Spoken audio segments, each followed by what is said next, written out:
Senhor esteja convosco. Ele está no meio de nós. Proclamação do Evangelho de Jesus Cristo, segundo João.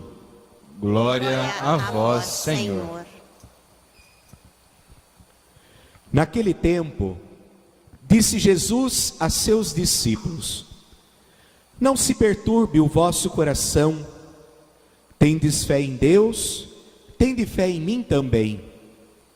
Na casa de meu Pai há muitas moradas. Se assim não fosse, eu vos teria dito: Vou preparar um lugar para vós, e quando eu tiver ido preparar-vos um lugar, voltarei e vos levarei comigo, a fim de que, onde eu estiver, estejais também vós. E para onde eu vou, vós conheceis o caminho. Tomé disse a Jesus: Senhor, nós não sabemos para onde vais, como podemos conhecer o caminho? Jesus respondeu: Eu sou o caminho, a verdade e a vida. Ninguém vai ao Pai senão por mim. Se vós me conhecesseis, conheceríeis também o meu Pai. E desde agora o conheceis e o vistes. Disse Filipe: Senhor, mostra-nos o Pai, isso nos basta. Jesus respondeu: Há tanto tempo estou convosco e não me conheces, Filipe? Quem me viu, viu o Pai. Como é que tu dizes, mostra-nos o Pai? Não acreditas que eu estou no Pai e o Pai está em mim? As palavras que eu vos digo, não as digo por mim mesmo, mas é o Pai que, permanecendo em mim, realiza as suas obras. Acredita-me, eu estou no Pai e o Pai está em mim. Acreditai ao menos por causa destas mesmas obras. Em verdade vos digo, quem acredita em mim, fará as obras que eu faço, e fará ainda maiores do que estas, pois eu vou para o Pai.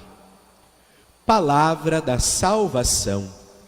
Glória a vós, Senhor.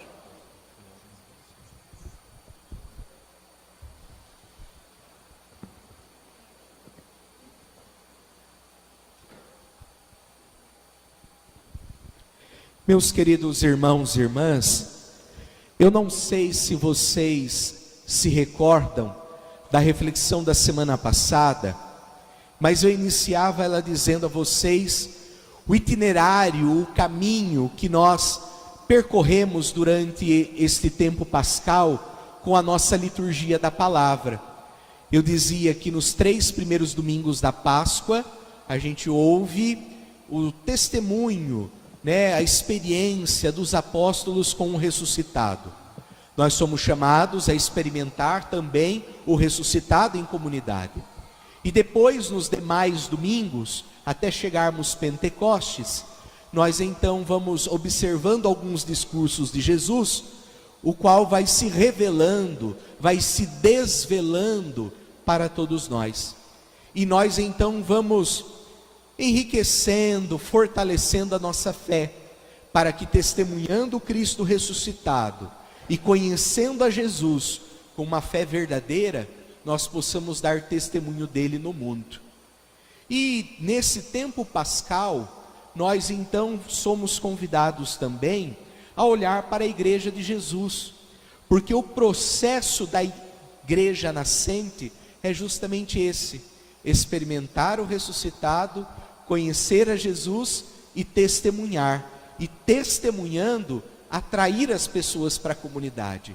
Esse é o itinerário, esse é o caminho da igreja nascente, que é a origem também das nossas comunidades até nos tempos atuais. É justamente assim: experimentar o ressuscitado, conhecer verdadeiramente Jesus e testemunhá-lo para atrair as pessoas. E sermos, claro, atraídos primeiramente para atrairmos. Esse é o caminho que devemos fazer. E nós então, nesse tempo pascal, então nós vamos bebendo e vamos olhando para a origem da nossa igreja. E nós sabemos que a igreja não é o lugar dos perfeitos. A igreja não é o lugar dos santos, é o lugar dos pecadores. Quando Jesus estava com os apóstolos, fisicamente, era um pouco mais fácil, porque a comunidade tinha ali o amparo, o sustento, a coragem de Jesus. Jesus estava ali com eles, andando para lá, para cá, daqui para lá, fazendo sinais, falando, ensinando. A partir do momento que Jesus, ele morre, ressuscita e retorna para o Pai através da sua ascensão, a comunidade entra em crise. O grupo dos apóstolos, eles ficam em crise, porque eles não sabem muito bem o que fazer. Nós vamos continuar o projeto de Jesus? Nós vamos dar continuidade a tudo aquilo que ele nos ensinou? E como nós vamos fazer isso? Então, logo no início, eles ficam meio perdidos, mas nós vamos observando ao decorrer do tempo, e é por isso que nós estamos aqui, que os apóstolos, eles se encorajam novamente. Eles são animados pelo Espírito do ressuscitado e formam as comunidades, lugar onde nós não encontramos santos, mas pessoas imperfeitas. E ser igreja, viver em comunidade, não é fácil. Nós temos conflitos, nós temos empatias, nós temos divergências. Pode ser que alguém que esteja fora da igreja, fora da comunidade, vai olhar para a gente aqui reunido todo sábado e vai dizer assim: nossa, que beleza, né? Lá todos eles se amam, lá todos eles vivem em harmonia. Mas nós que aqui estamos sabemos que não é assim, porque onde há pessoas, há conflitos. Na casa de vocês não tem discussão? Na casa de vocês não tem problema? Em todos os lugares tem. Mas o importante é nós sempre darmos continuidade. Vejamos a primeira leitura de hoje. É justamente disso que fala a primeira leitura. A comunidade estava crescendo, estava vindo gente de tudo quanto é canto. Então estava chegando os gentios, pagãos, de pessoas de origem grega, os helenistas. Então estava vindo gente de tudo quanto é canto, fazendo a experiência com o ressuscitado, conhecendo Jesus e sendo atraído e formando comunidade, né? Só que aí começou, pelo grande número de pessoas, termos alguns problemas, onde então aqueles que vêm para formar a comunidade cristã de origem grega, eles vão dizer assim para os apóstolos: olha, as nossas viúvas não estão sendo bem atendidas como as de origem hebraica, ou seja, como as suas, não estão sendo bem atendidas tanto quanto. Então vocês precisam fazer alguma coisa, tem alguma coisa errada. E daí os apóstolos então eles se reúnem diante desse problema e elegem 7 homens, 7 diáconos, que vão passar a assistir então somente às viúvas, aos órfãos. Então desde o início da igreja, ela toma consciência dos conflitos, das dificuldades e institui ministérios, serviços.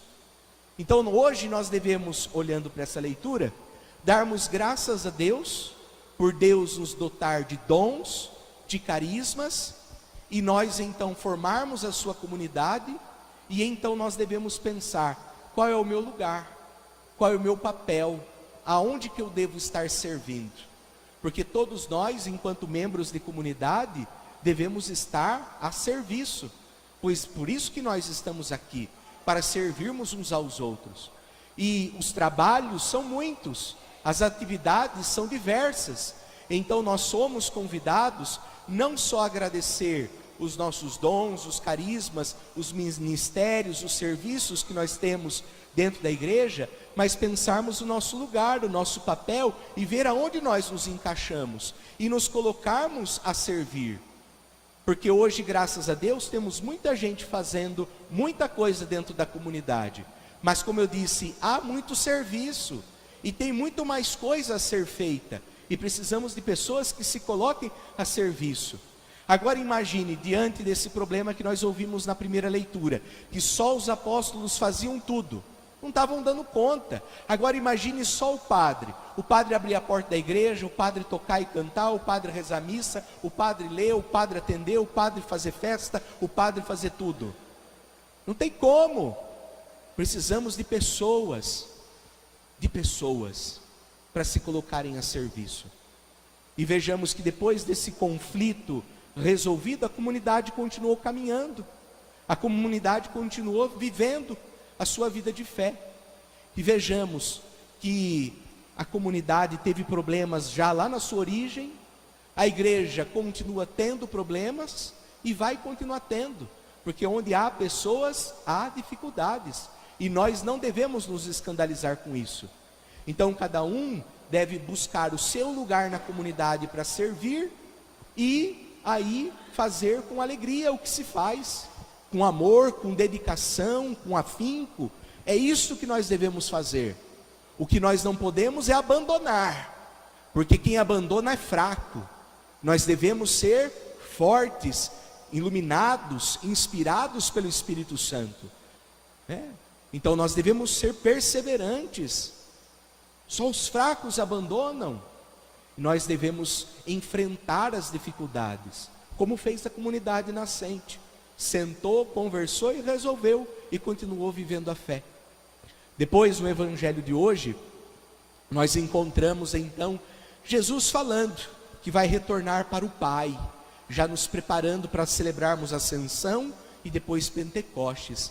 E ele dizendo que vai para o Pai, vai preparar a nossa morada, que é o nosso céu, e depois no final dos tempos ele virá resgatar, né, abrir, né, a todos nós a morada, a casa de Deus. E então Tomé levanta a mão e pergunta: Senhor, mas nós não sabemos para onde o Senhor vai, como nós podemos conhecer o caminho? Esta pergunta é uma pergunta que nós muitas vezes fazemos no dia a dia da nossa vida. Nós também nos perguntamos, né, por onde caminhar? Como caminhar na vida? Se eu desejo a felicidade, eu que desejo ser feliz, por onde eu devo caminhar? O que eu devo fazer da minha vida? E Jesus prontamente responde para Tomé e todos nós: eu sou o caminho, a verdade e a vida.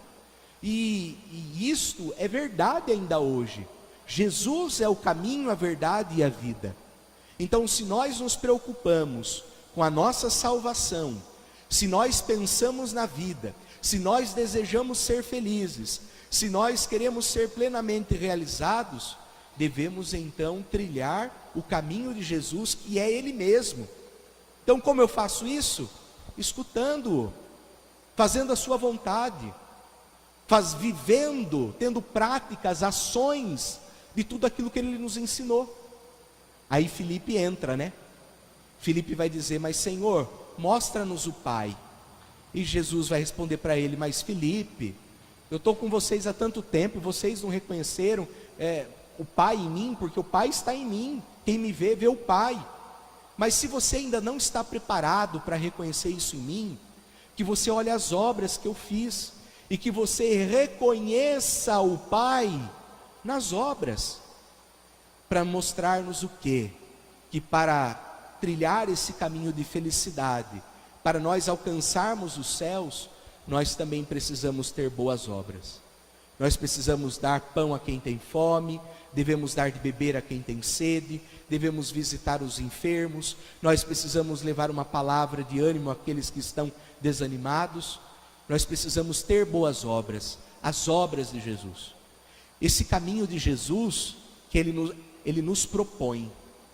O caminho de Jesus, o caminho do céu, o caminho da salvação é uma proposta. Segue quem quer, ninguém é obrigado. Nós fomos feitos livres, mas a partir da medida que nós desejamos trilhar o caminho de Jesus, nós devemos então ter atitudes como a dele. Nós temos exigências para fazer parte desse discipulado de Jesus. Então nós temos esta opção de, na vida, dentre tantos caminhos, escolher qual queremos seguir. E se desejamos a salvação, o céu, a felicidade verdadeira e plena, devemos trilhar o caminho de Jesus. E o caminho de Jesus deve ser vivido como o caminho, como a rosa. Seguir o caminho de Jesus é ser como rosa e não como repolho. E eu vou explicar para vocês essas duas imagens. A rosa, ela nasce como um botão, fechada. Mas à medida que vai passando o tempo, a rosa ela vai se abrindo. E quase na hora dela morrer e cair todas as suas pétalas, a rosa ela está inteirinha aberta. E ela exala um perfume que encanta a todos. É assim que devemos viver o caminho de Jesus. Porque não há outro modo. Podemos começar fechados à vida. Mas à medida que vamos trilhando o caminho de Jesus, nós devemos nos abrir. E devemos então espalhar o odor do Cristo, a alegria do Cristo, o amor do Cristo. Agora, é impossível viver o caminho de Jesus como repolho, porque o repolho, ele nasce aberto, e à medida que vai passando a vida, o repolho ele vai fechando, ele vai ficando tão duro, tão fechado em si mesmo, que se a gente for tentar tirar uma folha do repolho, o que acontece? A folha quebra. Para a gente comer o repolho tem que cortar, fazer aquela salada raladinha. Não tem como comer a folha por inteiro, porque é muito difícil de tirar, de tão fechada que está. E para quem não sabe, o repolho não tem um cheiro como o das rosas, né? Então na vida, o caminho de Jesus deve ser trilhado como o caminho da rosa. Um caminho que vai se abrindo, vai perfumando, através do escuta da palavra e através das boas obras. Então que no dia de hoje, que nós possamos nos abrir na vida, trilhando esse caminho do Senhor, pois só assim alcançaremos o céu, a felicidade e a salvação, e que essas boas obras sejam praticadas na comunidade sobretudo. Que nós nos coloquemos a serviço. Que Deus nos ajude. Assim seja. Permanecei em